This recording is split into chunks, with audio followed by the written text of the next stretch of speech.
திரு லட்சுமணன் அவர்களே, திரு அன்னியூர் சிவா அவர்களே, திரு மணிகண்டன் அவர்களே, முன்னாள் சட்டமன்ற நாடாளுமன்ற உறுப்பினர்களே, இந்த திட்டத்தை பற்றி சிறப்பாக இங்கு எடுத்து வைத்து உங்கள் அனைவரையும் வரவேற்று மகிழ்ந்திருக்கக்கூடிய கூடுதல் தலைமைச் செயலாளர் ஆற்றல் மிகு அமுதா ஐஏஎஸ் அவர்களே, ஆணையர் திரு கிரண் குராலா ஐஏஎஸ் அவர்களே, மாவட்ட ஆட்சித்தலைவர் திரு ஷேக் அப்துல் ரஹ்மான் ஐஏஎஸ் அவர்களே, உள்ளாட்சி அமைப்பினுடைய பிரதிநிதிகளே, அரசு உயர் அலுவலர்களே, நலத்திட்ட உதவிகளை பெறுவதற்காக வருகை தந்துள்ள பயனாளி பெருமக்களே, மகளிர் சுய உதவிக் குழுவை சார்ந்திருக்கக்கூடிய அன்பிற்கினிய சகோதரிகளே, பத்திரிகை மற்றும் ஊடகத்துறையை சார்ந்திருக்கக்கூடிய நண்பர்களே, உங்கள் அனைவருக்கும் என்னுடைய அன்பான வணக்கம். ஒரு காலத்தில்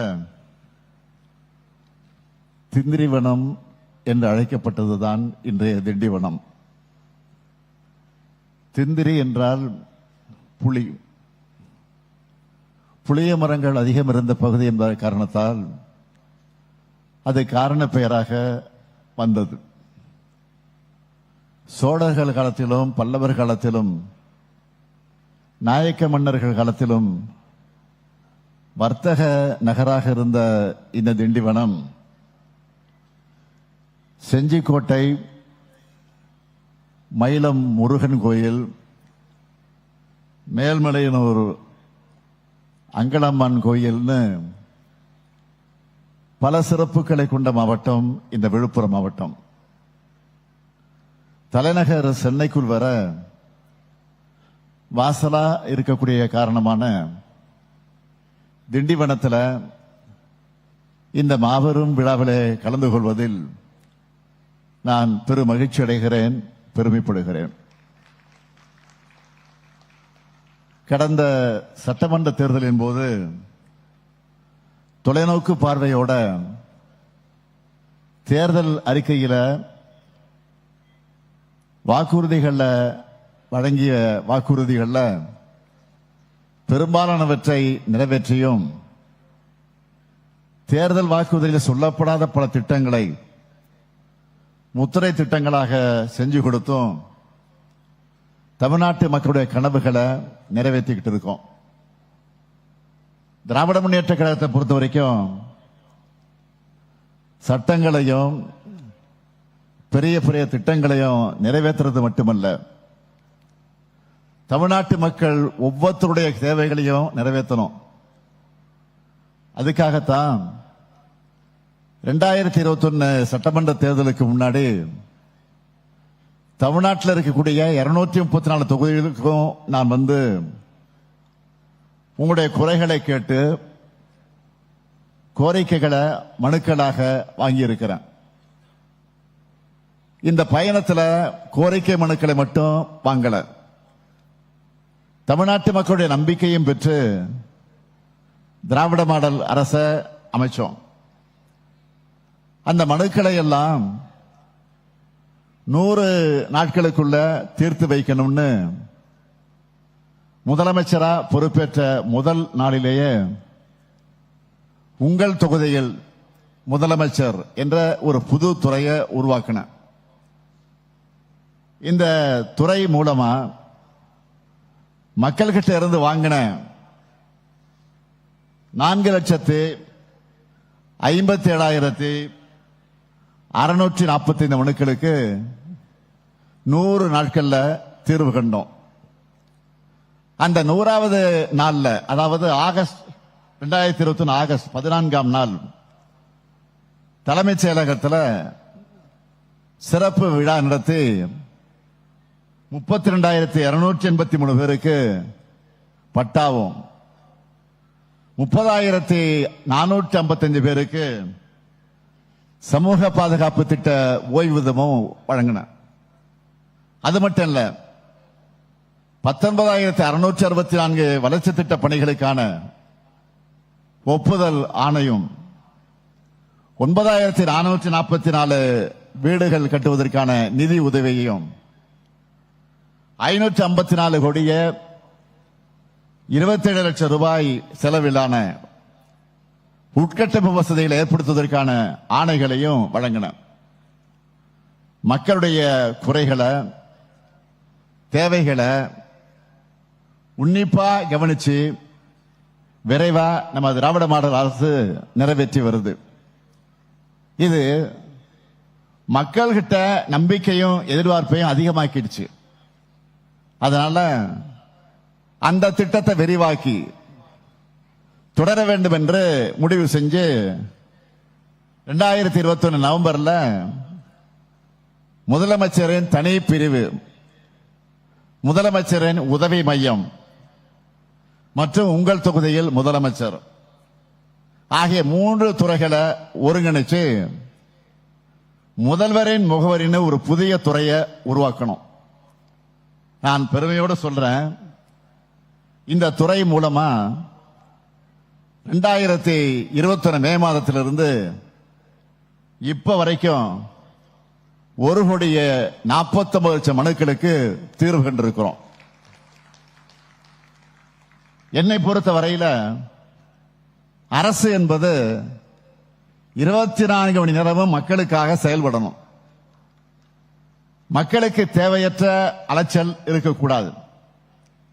நிர்வாகம் எளிமையாகவும் விரைவாகவும் வெளிப்படைத்தன்மையாகவும் செயல்படணும். இத மனசுல வச்சுதான் பொதுமக்களான உங்களுக்கு எந்தெந்த சேவைகள் எல்லாம் அதிகமா தேவையோ அதையெல்லாம் உங்களுடைய வசதி, நீங்க வசிக்கக்கூடிய அந்த இடங்களுக்கு பக்கத்திலேயே வழங்கணும்னு முடிவு செஞ்சு 2023 நவம்பர் முதல் 2025 மார்ச் வரை 3 கட்டங்களாக மக்களோட முதலீடு திட்டத்தை செயல்படுத்தணும். இப்படி தமிழ்நாடு முழுக்க 4,835 முகாம்களை நடத்தி 23,50,000 மனுக்களுக்கு தீர்வு ஏற்படுத்தி கொடுத்திருக்கிறோம். இந்த திட்டமும் பொதுமக்களிடத்தில் பெரும் வரவேற்பை பெற்றது. அதனால என்ன செஞ்சோம்னா, உங்களுடன் ஸ்டாலின் என்ற புதிய திட்டத்தை தொடங்கி 10,000 முகாம்களை நடத்த உத்தரவிட்டோம். இந்த திட்டத்தை தொடங்கியவுடன் இதனை செயல்பட விடக்கூடாது என்று சில பேர் உச்சநீதிமன்றம் வரை போனாங்க. இந்த மாவட்டத்தை சார்ந்த அவங்களுக்கு உச்சநீதிமன்றமே ஃபைன் போட்டு அனுப்புனாங்க. யாரு வரலாம் சொல்ல வேண்டியதில்லை, உங்களுக்கே தெரியும். அதையெல்லாம் கடந்துதான் இந்த திட்டம் வெற்றி பெற்றிருக்கு. இங்க நீங்க தொலைக்காட்சியில் பார்த்திருப்பீங்க, பேசின பயனாளிகள் அதற்கே சாட்சி. நம்மை பொறுத்த வரைக்கும் இந்த முகாம்களை எங்கெல்லாம் நடத்துகிறோமோ அங்கெல்லாம் முழுமையா நிறைவேற வேண்டும் என்று அரசு அதிகாரிகளுக்கு நான் உத்தரவிட்டேன். அதனால் தன்னார்வலர்கள் ஒவ்வொரு வீட்டுக்கும் நேரடியா போய் இந்த முகாம் என்னைக்கு நடைபெறுது, எங்கே நடைபெறப் போகுது, அங்கே என்னென்ன சேவைகளை வழங்க போறோம் என்பதை பற்றியெல்லாம் விரிவாக எடுத்து சொல்லி அதில் பயனடைவதற்கான தகுதிகள், அதற்காக தேவைப்படக்கூடிய ஆவணங்கள் குறித்த விழிப்புணர்வை ஏற்படுத்தி அதற்கான ஒரு கையேடு விண்ணப்பத்தையும் வழங்கினாங்க. இந்த உங்களுடன் ஸ்டாலின் முகாம்கள ஊரக பகுதிகளில் 15 துறைகளை சார்ந்த 45 சேவைகளையும், நகர்ப்புற பகுதிகளில் 13 துறைகளை சார்ந்த 43 சேவைகளையும் வழங்கணும். மக்களும் நம்பிக்கையோடு வந்து தன்னுடைய கோரிக்கை மனுக்களை எல்லாம் கொடுத்தாங்க. இப்படி பெறப்பட்ட 38,50,000 மனுக்கள்ல இதுவரைக்கும் 38,44,000 மனுக்களுக்கு இறுதி செஞ்சிருக்கிறோம். இந்த முகாம்களை பெரும்பாலான மக்கள் என்ன கோரிக்கைகள் வச்சிருந்தாங்கன்னா, சமூக பாதுகாப்பு திட்ட ஓய்வூதியம், பட்டா மாறுதல், முதலமைச்சருடைய விரிவான மருத்துவ காப்பீடு, வருவாய்த்துறை மூலம் வழங்கப்படக்கூடிய பல்வேறு சான்றுகள், குடும்ப அட்டை ரேஷன் அட்டையில் திருத்தம், சொத்து வரி பெயர் மாற்றம், மின் இணைப்பு பெயர் மாற்றம், இது போன்ற கோரிக்கைகள் தான் அதிகமாக வந்துச்சு. இதெல்லாம் சின்ன சின்ன கோரிக்கைகள் தான். ஆனா இதை நிறைவேற்றுறதுல பல நடைமுறைகள் சிக்கல்கள் இருந்திருக்கும். அதையெல்லாம் களையணும். அரசு என்பது மக்களுக்கானது. அரசு சேவைகள் மக்களுக்கு தடையில்லாம விரைவா கிடைக்கணும்னு உத்தரவிட்டு இந்த மனுக்களை எல்லாம் 30 40 நாட்களுக்குள்ள தீர்வு காணப்பட்டுச்சு. இதுல முக்கியமானது என்னன்னா, நம்ம திராவிட மாடல் அரசினுடைய வரலாற்றில் பெருமையோடு நிலைநிறுத்தக்கூடிய அளவுக்கு ஏராளமான திட்டங்களை முதன்மையானது என்னன்னு கேட்டீங்கன்னா, கலைஞர் மகளிர் உரிமை திட்டம்.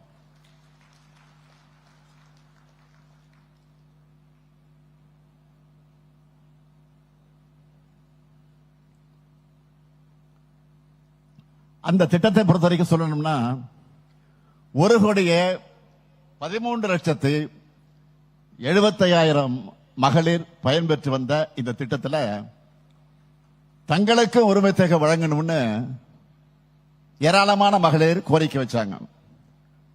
அவங்க கோரிக்கை மனுக்களை எல்லாம் பரிசீலிச்சு கொஞ்சம் இருந்த விதிகளை கூட தளர்த்தி இலங்கை தமிழர் குடும்பங்களைச் சேர்ந்த 14,000 சகோதரிகள் உட்பட 16,94,339 சகோதரிகளுக்கு கூடுதலா கடந்த 2 மாதங்களாக அந்த உரிமை தொகையை வழங்கிட்டு இருக்கோம். இந்த முகாம்களை பயனடைந்த பலரும் நம்ம அரசுக்கு நன்றி சொல்லிட்டு இருக்காங்க. தேவையற்ற தாமதங்கள் இல்லாம விரைவா அந்த கோரிக்கைகளை நிறைவேற்றி தந்தது குறித்து நினைவுபடுத்தி சொல்லணும்னா, இந்த முகாம்களை பயனடைந்திருக்கக்கூடிய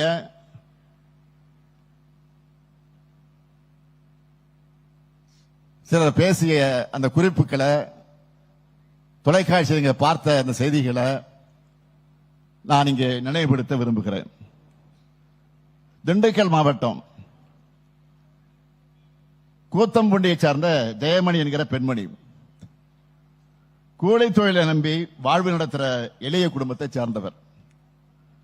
தங்களுக்கு வீட்டுமனை பட்டா வழங்கணும்னு உங்களுடன் ஸ்டாலின் முகாம்களை அவர் கேட்டிருந்தார்.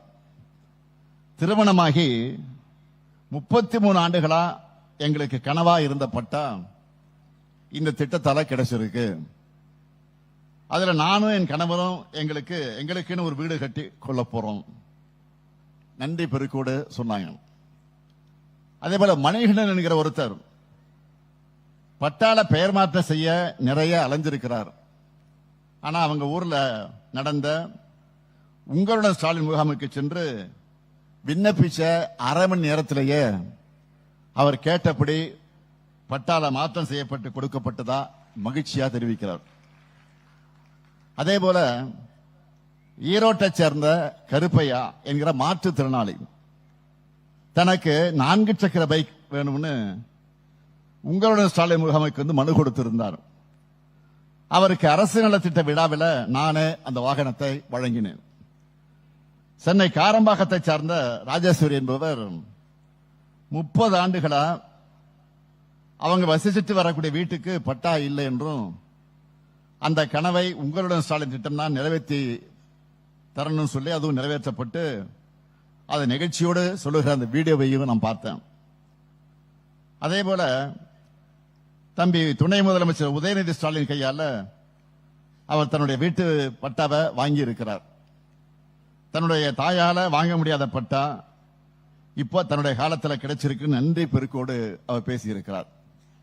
இப்படி தமிழ்நாட்டில் வாழக்கூடிய ஒவ்வொருத்தருடைய குரலையும் கேட்டு உங்களுடைய தேவைகளை இன்றைக்கு நாம் நிறைவேற்றி கொண்டிருக்கிறோம். அந்த அடிப்படையில் தான் இந்த நிகழ்ச்சியில புதுசா 1,82,967 பேருக்கு பல்வேறு சமூக பாதுகாப்பு திட்டங்கள்ல ஓய்வூதியம் வழங்கப்பட இருக்கு.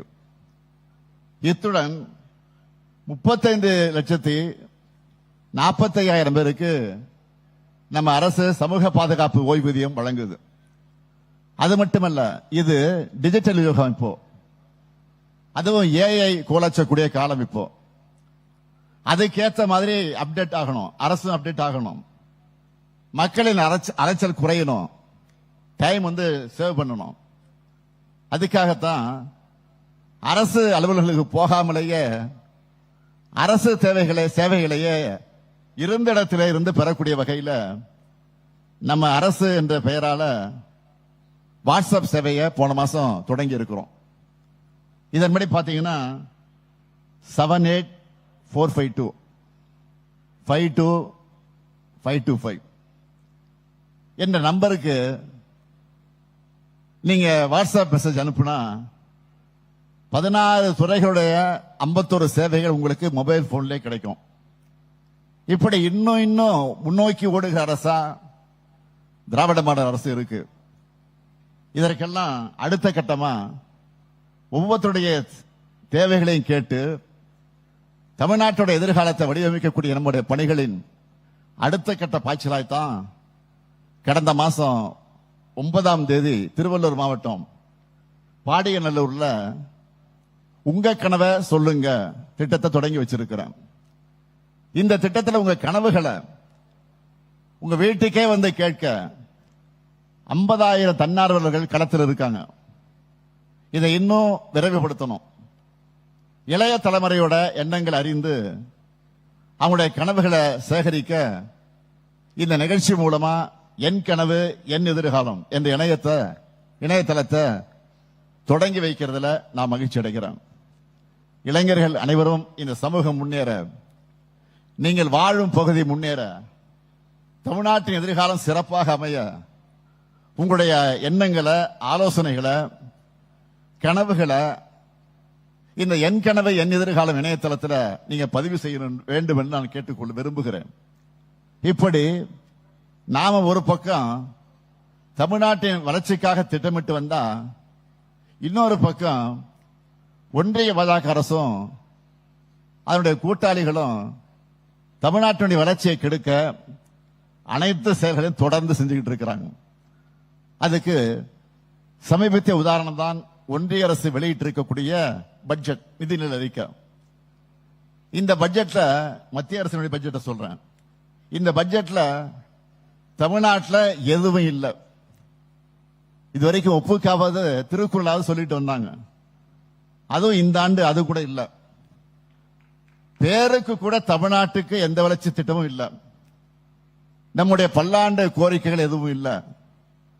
பொதுவா தேர்தல் நடக்கிற மாநிலங்களுக்கு அந்த ஆண்டு பட்ஜெட்ல பணம் ஒதுக்குவது பாஜகவோட தந்திரமாக இருக்கும். பீகார், ஆந்திரா, ஒடிசா அந்த மாநிலங்களுக்கெல்லாம் அப்படித்தான் நிதி ஒதுக்கினாங்க. செஞ்சு கொடுத்தாங்கன்னு கேட்டா அதுவும் கிடையாது, இருக்காது. இப்ப தமிழ்நாட்டுக்கு தேர்தல் வரப்போகுது. பாஜக எல்லா மாநிலங்களையும் வழக்கமா பண்ணக்கூடிய அந்த ஸ்டண்டை கூட தமிழ்நாட்டுக்கு பண்ணல. அந்த அளவுக்கு தமிழ் மீதும் தமிழர்கள் மீதும் தமிழ்நாட்டின் மீதும் அவங்களுக்கு அவ்வளவு வெறுப்பு. நல்லா யோசிச்சு பாருங்க. இந்தியாவிலேயே தமிழ்நாடு தான் 2வது பெரிய பொருளாதார நாடாக இன்றைக்கு இருக்கு. நாட்டிலேயே அதிகமா நகர்மயமான மாநிலம் தமிழ்நாடு தான். அதிக தொழிற்சாலைகள் கொண்ட மாநிலமும் தமிழ்நாடு தான் இருக்கு. இந்தியாவுடைய வளர்ச்சிக்காக நாம இந்த அளவுக்கு கடுமையா உழைச்சிட்டு இருக்கிறோம். இப்படிப்பட்ட மாநிலத்தில் புதிய நெடுஞ்சாலைகள், ரயில்வே வழித்தடங்கள், மெட்ரோ ரயில்கள்னு ஏராளமா உட்கட்ட வசதிகள் தேவைப்படுது. ஆனா ஒன்றிய அரசுக்கு வரி வருவாயை வாரி வழங்குற நம்ம மாநிலத்துக்கு மிக மிக மிக சொற்பமான பங்கை தான் திருப்பி தராங்க. 11 ஆண்டுகளா சிறப்பு திட்டங்களை அறிவிக்காம வஞ்சிக்கிறாங்க. ஏன் இப்படி? ஒருவேளை தேர்தல் முன்கூட்டியே அவங்களுக்கு தெரிஞ்சு எப்படியும் துறக்கத்தானே போறோம், இவங்களுக்கு எதுக்கு நிதி ஒதுக்கணும் அப்படி நினைச்சிருக்கலாம். அதான் உண்மைதான். நாம தான் வெற்றி பெற போறோம், அது எந்த மாற்றமும் கிடையாது. அடுத்து உங்க ஆதரவோடு அமைய போறது திராவிட மாடல் 2.0 அரசு தான். அடுத்த அமையவுள்ள நம் ஆட்சி இன்னும் பல திட்டங்களை நிறைவேற்றுவோம். உங்க கனவுகளை நிச்சயம் இந்த முத்துவேல் கருணாநிதி ஸ்டாலின் நிறைவேற்றியே தருவான். தன்மானமிக்க தமிழ்நாட்டை இந்தியாவில் நம்பர் 1 மாநிலமாக தொடர்ந்து முன்னேற்றுவோம். வெல்வோம் ஒன்றாக என்று சொல்லி விடைபெறுகிறேன். நன்றி, வணக்கம்.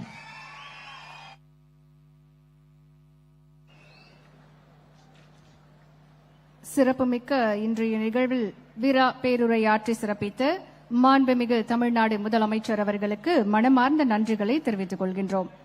இன்றைக்கு விழுப்புரம் மாவட்டத்தில் 390 கோடியே 44 லட்சம் ரூபாய் மதிப்பில் 199 முடிவுற்ற பணிகளை திறந்து வைத்து 254 கோடியே 29 லட்சம் ரூபாய் மதிப்பில் 24 புதிய திட்டப்பணிகளுக்கு அடிக்கல் நாட்டி சிறப்பு